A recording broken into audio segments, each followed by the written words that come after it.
51 this morning. That kid won't. All right. Actually, he kind of captures the spirit of Psalm 51 a little bit, if you think about it.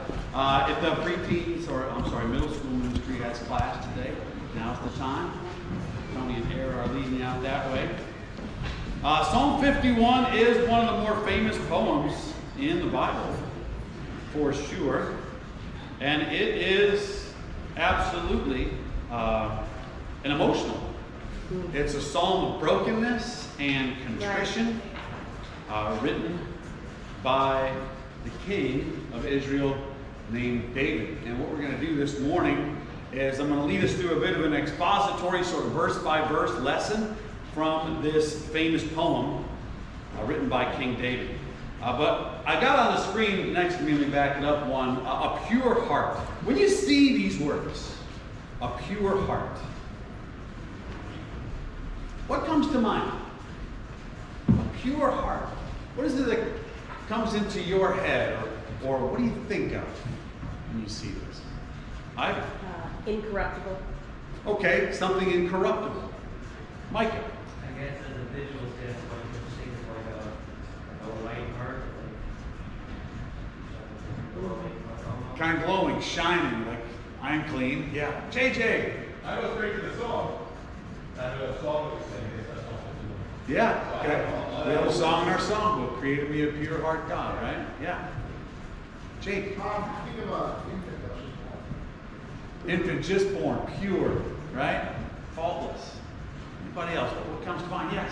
Free from sin. Free from sin, right? Without being stained by it or blemished by it. These are all great answers, right? Now, what are some of the things that get in the way of a pure heart? What do you think there? I think we get the concept. I think we prove when we understand the concept. Nicole, what gets in the way of it? Selfishness. Selfishness. Great answer. Yes. Discontentment. Discontentment, right? Yeah, absolutely. That's a really good one. Anything else that just gets in the way of our hearts staying pure and having that glow? Cameron, what's that? Temptation. Temptations do, right? Temptations happen. Nikki. Maybe bad experiences. Like Rick and I talk about, well, I'm this way now. Like we weren't that way yesterday or last week. Okay, so something changes us, some experience that we've had. Yeah. These things get in the way. We could probably keep going with more. You know, in present times, there is a methodical and absolutely intentional notion that's being presented as kind of some sort of high-minded intellectual thought that states something like this: there is no such thing as impure. Impure is a construct. Impure is just an idea. The idea of pure or impure doesn't actually exist. Have you ever heard this or some variation of this? Like there's no such thing as sin. There's no such thing as wrong or right. All of it is relative. Morals are relative depending on place and time. You ever heard this? Oh, yeah. Yeah. It's grown quite a bit in academia. And on the surface, it sounds like it might be worth thinking about. Like, hey, is that true? And we should think. We should be thinkers. Right. Okay? So let's just unpack that for a second. The idea that morality isn't a real thing, but that it's actually just a concept that's been weaponized to manipulate people. Someone told you this was right or that was wrong because they wanted to control you. Particularly, when we think about manipulating women in such a way, or manipulating certain classes or cultures of people, or people of certain skin colors, or people of certain economic standing. These things have been used as a tool, right? It's true that some moral teachings have been leveraged to keep slaves in their place, or to keep women subservient. Those are just a couple of specific examples. It's even more real that moral teachings, though, have been at the very forefront of challenging things like slavery and subjugation. If it weren't for the idea of right and wrong, do you think we ever would have gotten past some of the things we have in our history? Somebody stood up and said, this isn't right. and began the push against some of those things. So while it's true that morals can be concocted and enforced and represented in such a way that it can keep certain people or classes subservient, the idea of morals is also the reason that the good guy comes to the rescue sometimes, or that we end up getting it right. Morality has to exist. Otherwise, there's no such thing as a wrong thing. And that, of course, should be an obvious thing. Morality has to exist. Otherwise, there's no such thing as a wrong thing. And that should be an obvious thing. Chewing gum is part of an analogy this morning.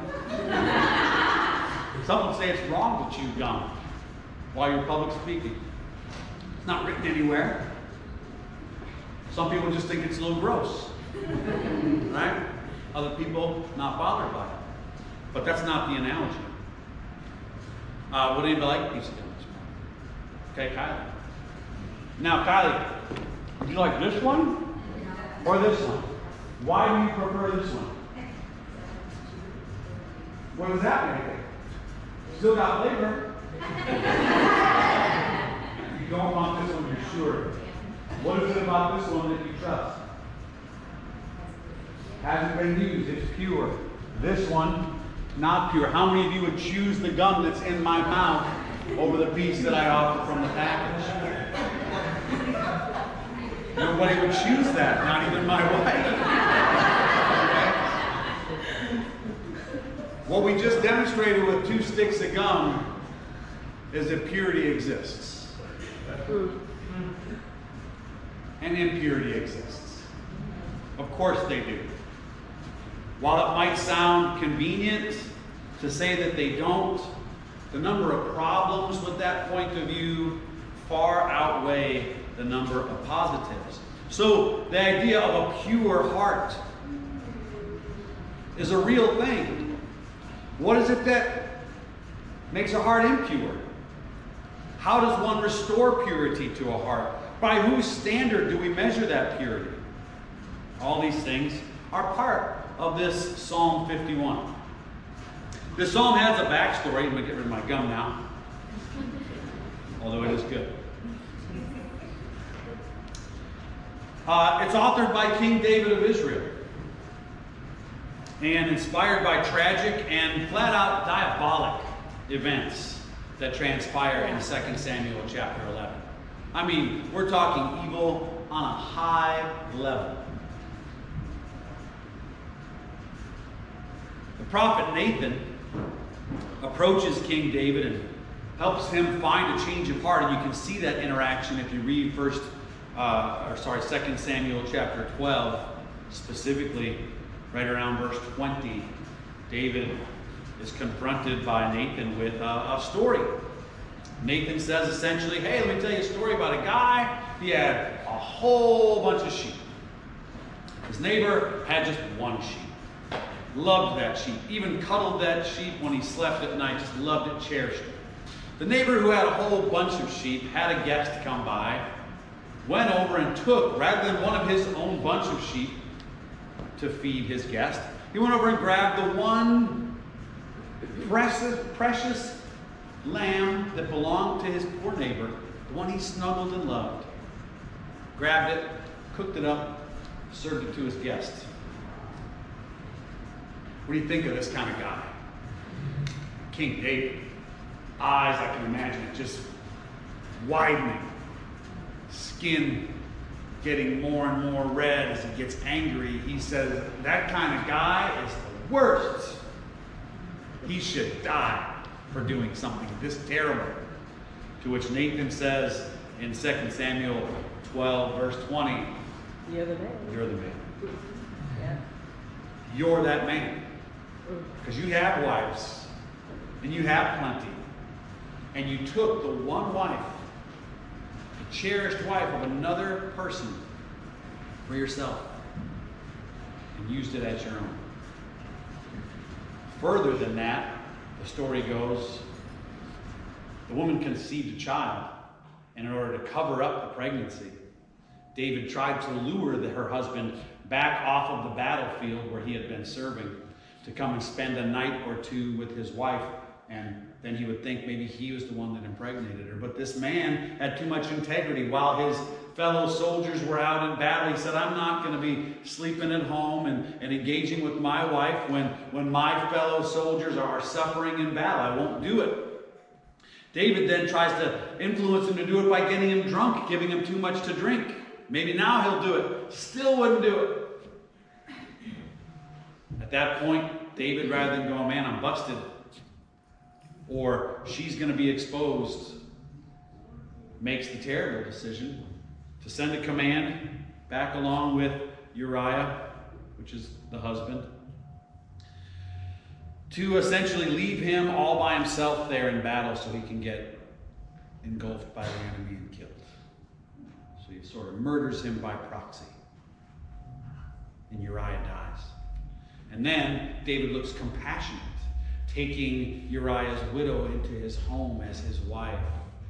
And she conceives a child, as far as anyone else can tell, out of David's kindness and benevolence. And so when the child is born, David doesn't look guilty. And about a year later is when Nathan the prophet approaches David and says, you don't really think you got away with this, do you? God sees. You know, when we initially meet David, back in 1 Samuel 16, well before he's a king, he's just a humble shepherd. The least of his brothers, really. And we watch him develop into an incredible and faithful, the Bible says in 1 Samuel 13, verse 14, man after God's own heart. Doesn't that sound cool? That's who he becomes. And then from there he becomes a giant slayer and a powerful king.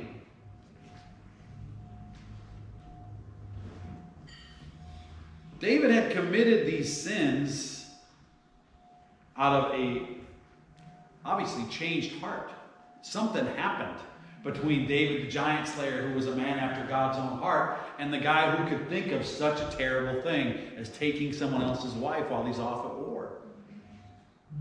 And then covering it up with, murder. What happened? How does one go from such height to such depth? Such purity of heart to impurity of heart. He had committed these sins out of a misplaced arrogance that grew up within him, piece by piece, bit by bit. And he was confronted by Nathan, and there began to realize at a heart level the depth of wickedness, the depth of impurity that had grown within him. And once he saw it, he realized and was broken by it. It became all he could think of. The idea of getting right with God, the idea of getting back to a place of purity was very, very important to him. And the results of that brokenness were a changed life and this amazing psalm that we read now. So that's the backstory. Now let's get into it. Psalm 51, verse 1. Have mercy on me, O God, according to your unfailing love, according to your great compassion, blot out my transgressions.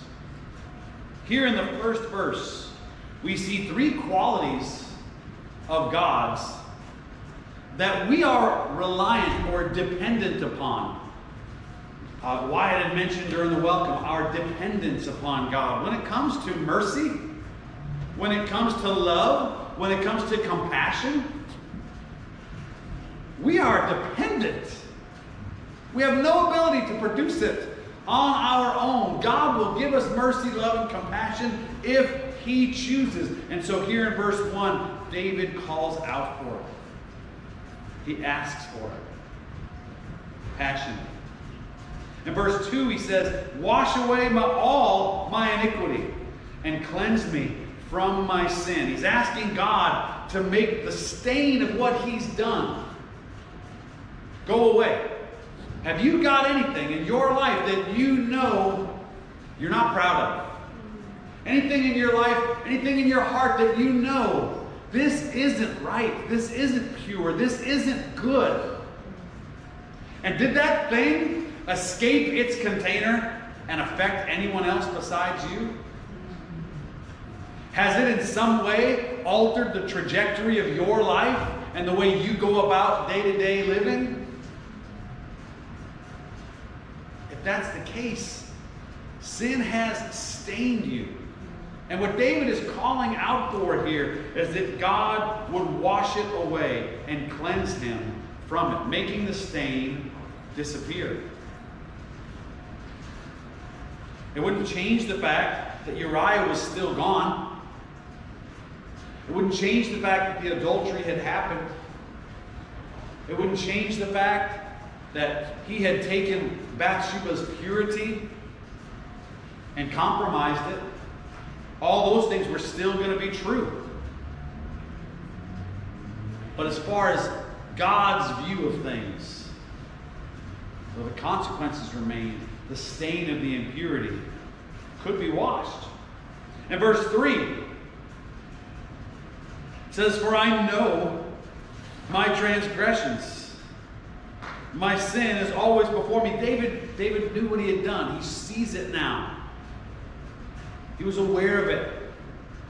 And he says in verse 4, "Against you and you only have I sinned and done what is evil in your sight, so that you are proved right when you speak and justified when you judge." Now, it's not to say that David only sinned against God, but he had primarily sinned against God. Obviously, he had sinned against Uriah.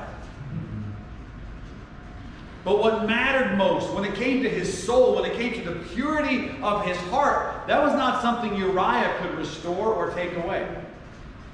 That was not something any human being could restore or take away. The reality is we get way more concerned or worried about what other people are going to think of us sometimes than what we know God already knows about us. And we'll spend more time and energy trying to present a good image to other human beings who have no impact ultimately on our eternal destination. And we will lie to the one who does. Or we will live in darkness before the one who does. And that's what David had been doing, but he wanted to do it no longer. He was recognizing, God, my primary sin was against you. What I did was wrong by you. And that is what matters the most. David was taking ownership of his sin. Not blaming, not justifying. If you want to read the story, you should read it. Bathsheba's up on the rooftop taking a bath. Why is she up there taking a bath on the rooftop? I don't know. Maybe that was a thing at that time. But he could say, she tempted me. He could blame her in some way, shape, or form. But he's not doing that now. Now he's recognizing that his sin is his to be responsible for. He was finally on target. You know, often in darkness or impurity, we want to shield off and excuse our behaviors. We want something or someone to share the blame. The way I was raised, this thing that happened to me, my age, my, proximity, my economic, situation. The internet. It's the internet's fault. We want to share the blame with something. We don't want to accept that we get dark. Right. All on our own. And that's just the reality. It's not anyone else's fault. Ultimately, do things happen that impact us, influence us, traumatize us? Sure. But does that put strings on our arms and legs and shoulders? And turn us into a puppet? Right. It doesn't have to. Because I can tell you there are a lot of good things that have happened to each and every one of us. That good things that people did to us. And those good things and good examples didn't make us a puppet for righteousness. Right. We don't ever look at it from that angle, or very rarely. Oh, but someone was a bad example to me, therefore I can justify my anger. or the way that I shut down, or the way that I do this, or the way that I do that, because I saw someone do it wrong before. Well, you saw 100 people do it right.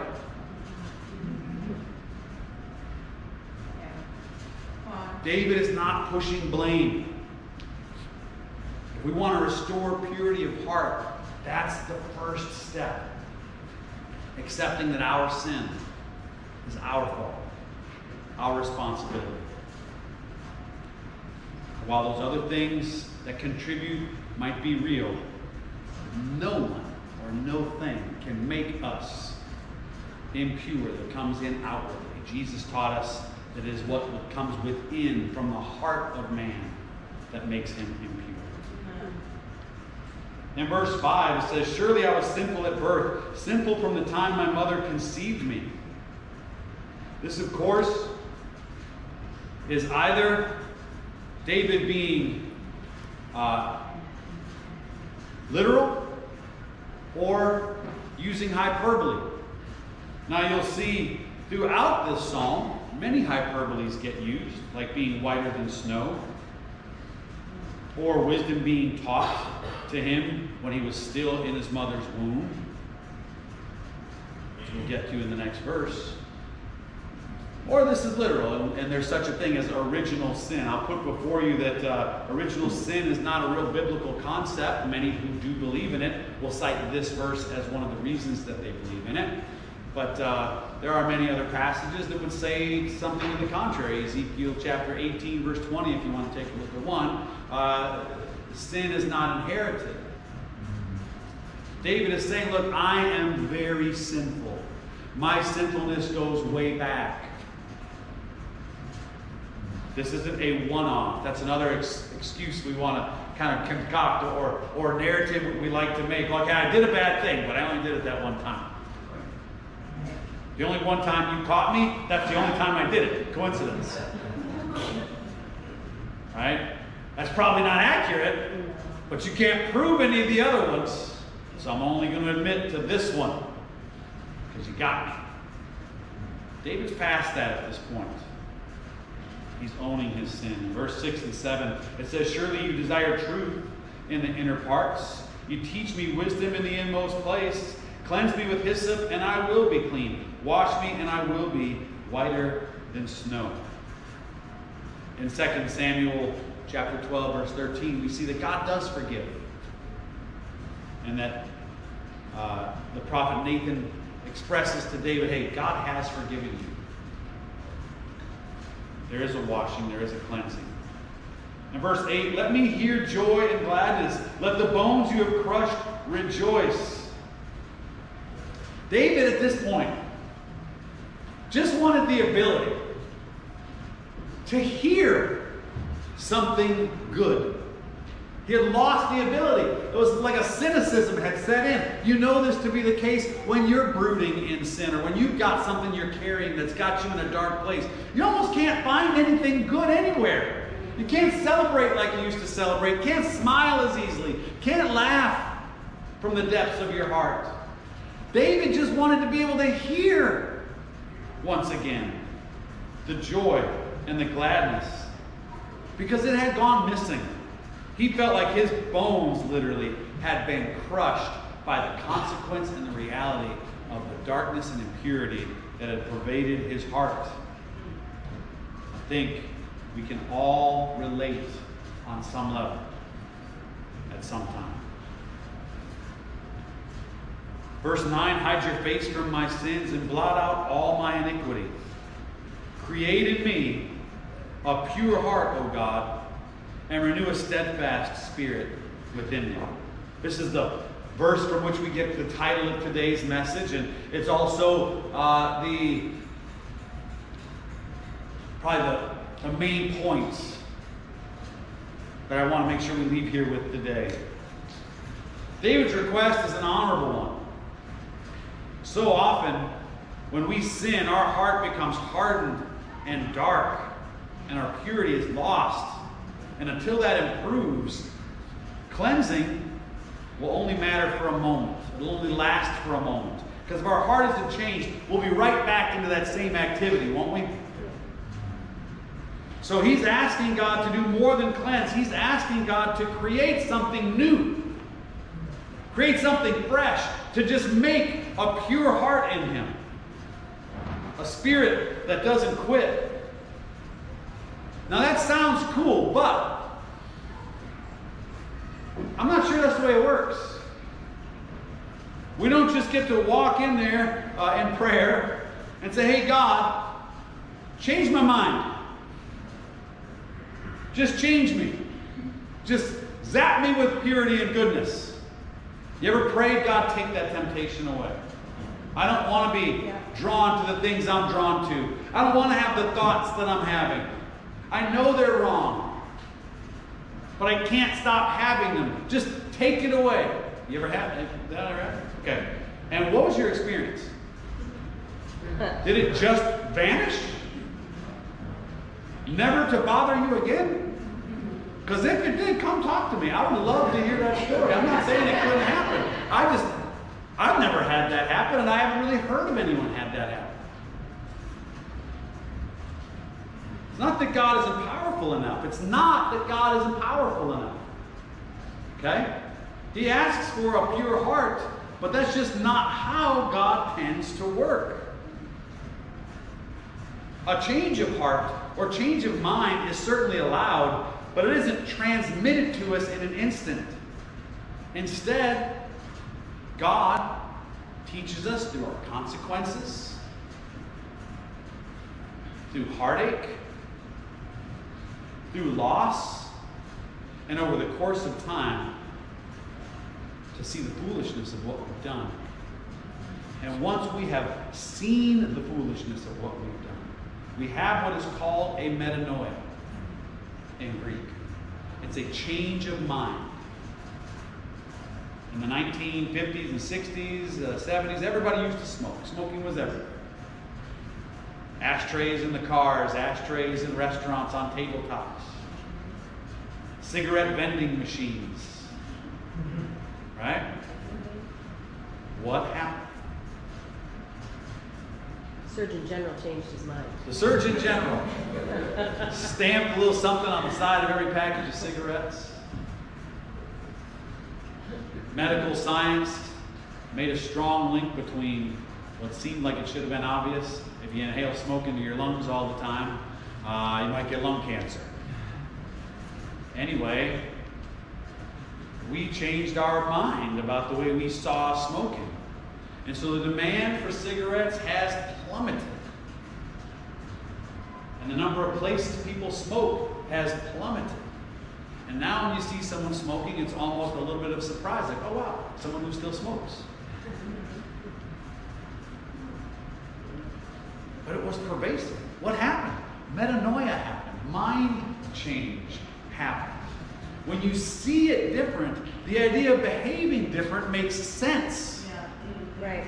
But until you see it different, when someone says, hey, don't look at that. Aaron, don't look over there. Just whatever you do, don't look over there. Now, Aaron has no reason to really look over there. But the fact that I told him not to is now sort of brewing in his mind. And he just looked over, right? Well, we're told no, but we don't understand why the no exists. And I think young people, if you're going to hear me this morning, hear this. A lot of the no that you're hearing isn't there for no's sake. There is a reason for it. Society all these years hasn't just gotten it wrong. They've used their collective experiences and wisdom to try to tell us, hey, these things aren't a good idea. Maybe we don't understand why it's not a good idea yet. Okay? And until we understand it, we're going to have a hard time staying away from it. Long story short, either we have free will or we don't. Right. And if we have free will, God cannot just give you a pure heart. He can restore the purity of your heart. He can cleanse sin. But He does not make you think morally. He does not force you. I mean, how creepy would it be if a man made a woman have affection for him? Or vice versa. How creepy would it be if that promotion you wanted at work, you got it, but only because you manipulated and forced the powers that be into giving you that position? You would know it. And that promotion just wouldn't feel right. When we force people into things, it is creepy. It's wrong. And God will not force us into a place of doing good or right. If He forces us into that place, we're no longer doing it out of choice. And then what is the value? While David would desperately like a pure heart, what he's asking God for is His assistance, His help, His willingness to let David have a change of heart that could lead him to a pure place. The consequences had crushed him. Verse 11 says, "Do not cast me from your presence or take your Holy Spirit from me." In other words, please don't give me what I actually deserve. Would God not be justified in condemnation here? The man's a murderer and an adulterer. After his sins, it would be reasonable for David to be discarded. He had really lost his way. He needed moral restoration. And he's asking God, please, give me better than I deserve. I depend upon you for that. Verse 12, "Restore to me the joy of your salvation and grant me a willing spirit to sustain me." To need something to be restored means we've lost it. The joy of salvation had been lost. David had lost it. He had forgotten what it was like to feel God's rescuing presence, to be saved. And this happens to us sometimes. Can you remember when all that mattered to you was getting saved? When all that you could think of, your most important, highest priority in the world and in your existence was being restored to purity before God, having your sins washed away? You remember that time? Remember the excitement that you felt in that moment? How grateful you were that God would give you His hand and pull you up from the depths. How exciting that was. How important. Yeah. David had forgotten it. And sometimes when we stay hemmed in to all of the good stuff actually becomes expectation. Doesn't seem like a gift anymore. It seems like that's the way it's supposed to be. My parents are supposed to love me. My friends are supposed to hug me when they see me. Everyone's supposed to be nice. We're supposed to tell the truth and be honest. We're supposed to sacrifice for one another. God is supposed to let the sun shine when I need the sunshine. And He's supposed to bring rain when I need rain. He's supposed to bless me. That's the baseline. But it's not the baseline. But it feels like it might be. And so when it goes missing, our entitlement gets set off. Yeah. We lose the joy of our salvation.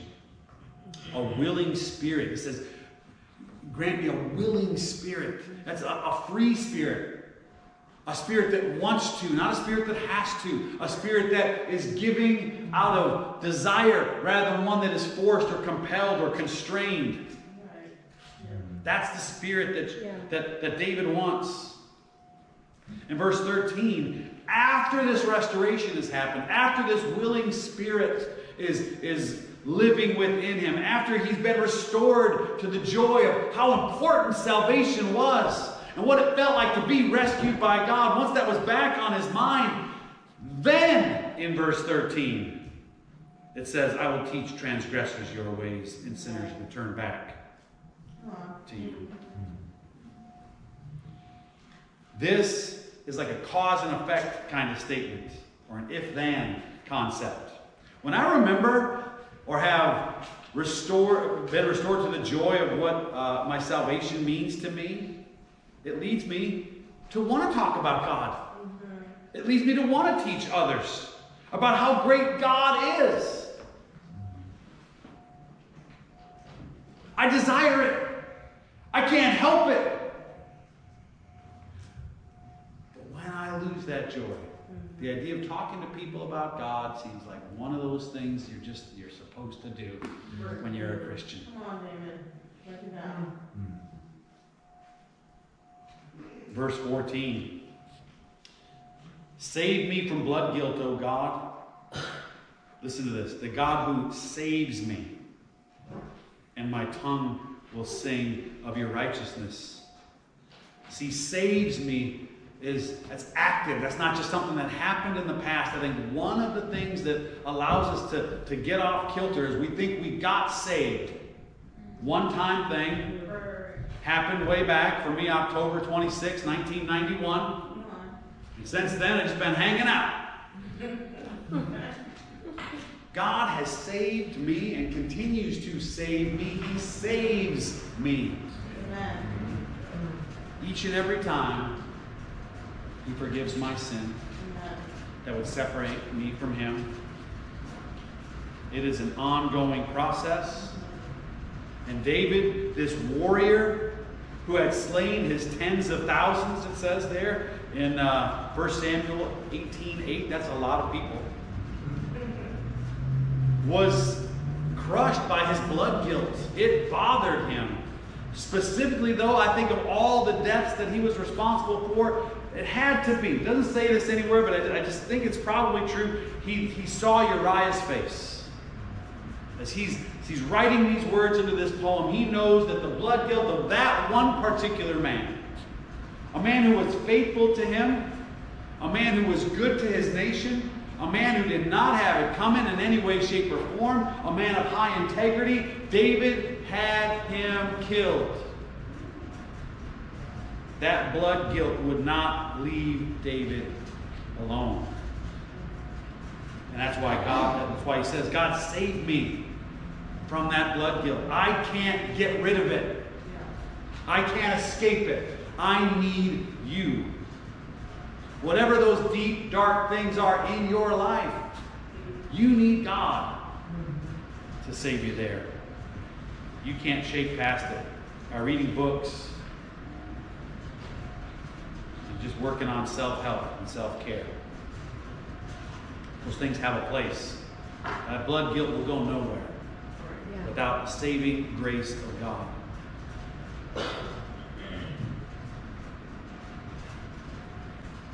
David doesn't propose that God should jolt him with the memory of past rescue, like he did when he rescued him from the giant Goliath. He's saying that he needs God to save him in this present moment once again. Verse 15. O Lord, open my eyes and my mouth will declare your praise. You know, when David's restored, his mouth would default to something. It would default to worship. Right. To saying good things, praiseworthy things about God.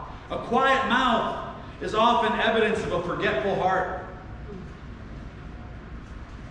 A mouth that doesn't speak of God frequently is evidence of a heart that has forgotten the joy of salvation. It's interesting how mundane the amazing becomes when we're surrounded by it continually. Our issues become matters of whether we liked the way someone greeted us at church or didn't greet us, or issues of how long the preacher went, rather than important issues like issues of salvation. How likely we are to share or to testify or to praise should be about God and what He has done or is willing to do in our life. in verse 16 and 17. You do not delight in sacrifice, or I will bring it. You do not take pleasure in burnt offerings. The sacrifices of God are a broken spirit, a broken and contrite heart, God, you will not despise. David says you don't delight in sacrifice. And yet, in Hebrews 10:8, we're told that God does command sacrifice. And that there are examples like in 1 Samuel 15, verse 22, where God does delight in sacrifice. So what's David saying here when he says you don't delight in sacrifice?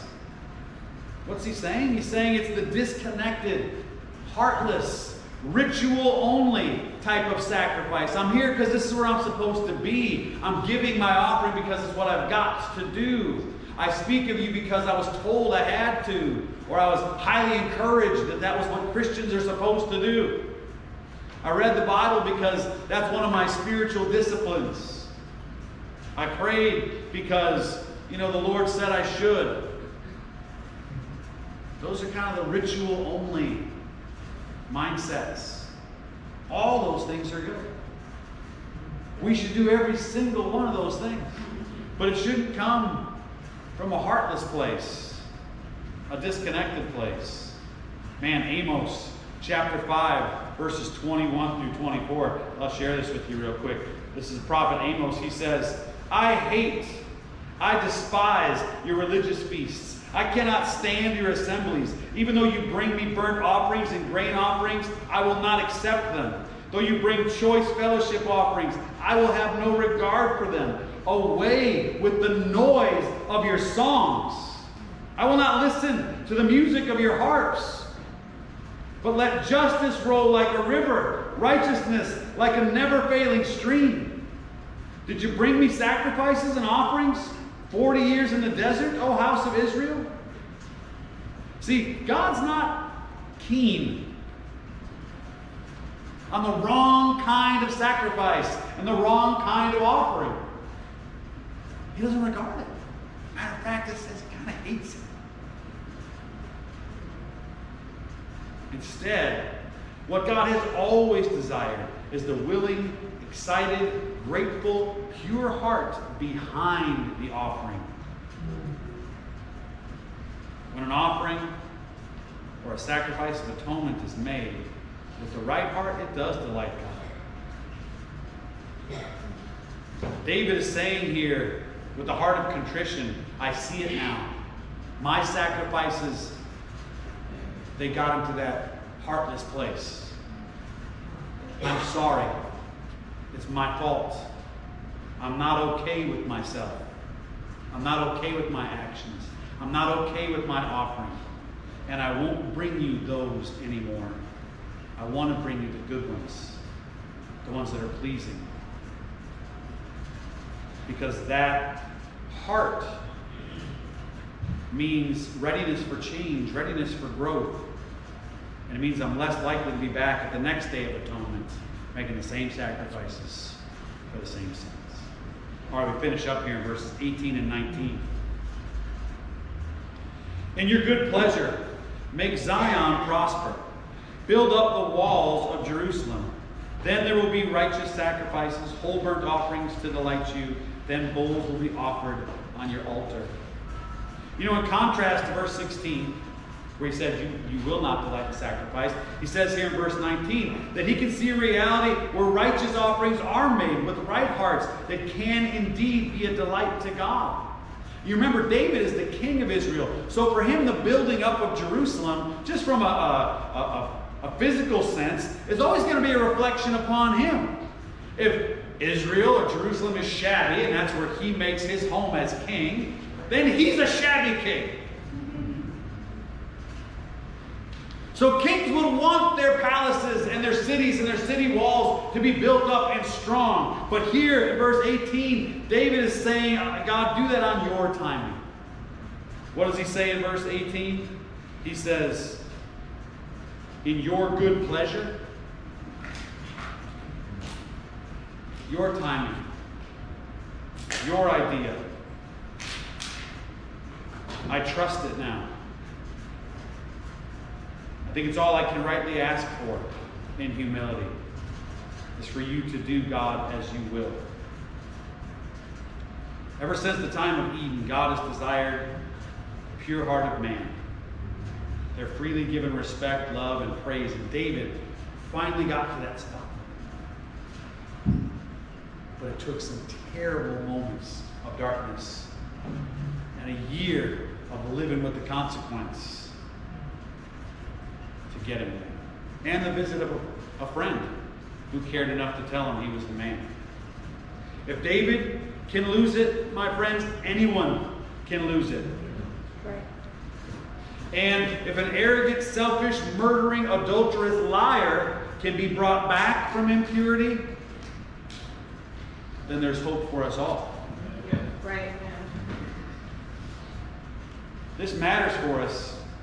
Because if I were to ask us to share the darkest thoughts that we've had recently, things would get real awkward and uncomfortable real quick here. If people actually were bold enough to share those things, you would hear stuff this morning that you did not expect to hear when you came to church. Church people. But that's part of the problem. It's common for us to believe that there's a difference between church-worthy honesty and just honesty. As long as that difference is maintained, dark thoughts have very few places, if any places, to go and get processed. And who has dark thoughts? Everybody does. We need to be able to talk about those things and be honest on that level in our battle against them. You know, the truth is I have lost very frequently in the battle against dark thoughts. I'm comfortable saying that in front of everybody because I know that everyone can hear me has also lost very frequently when it comes to dark thoughts.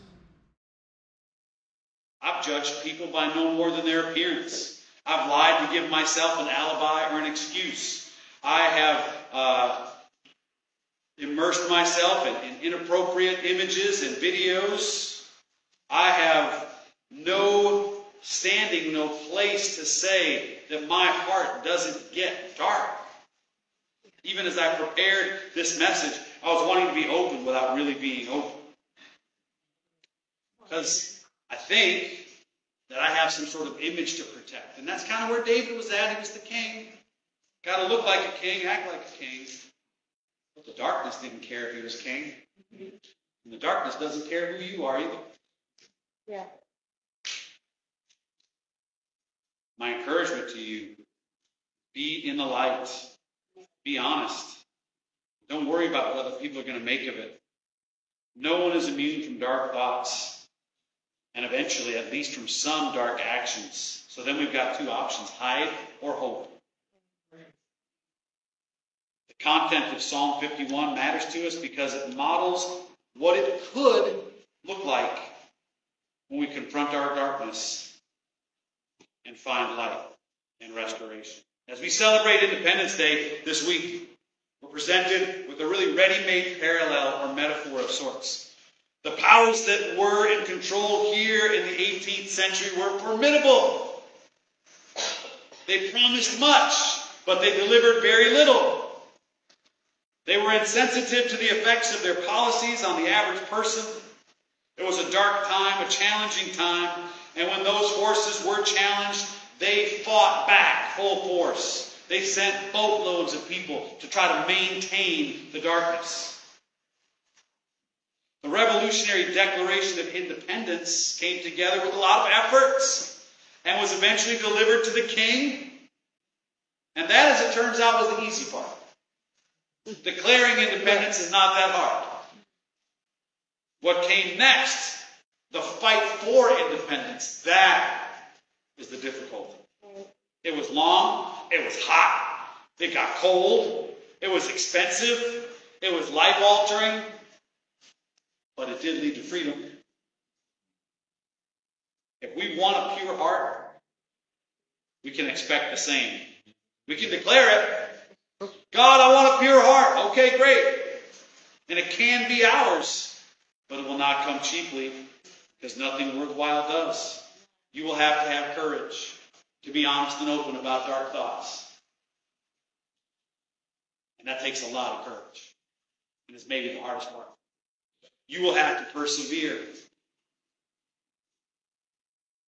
But if you do it, you absolutely can live free. Amen?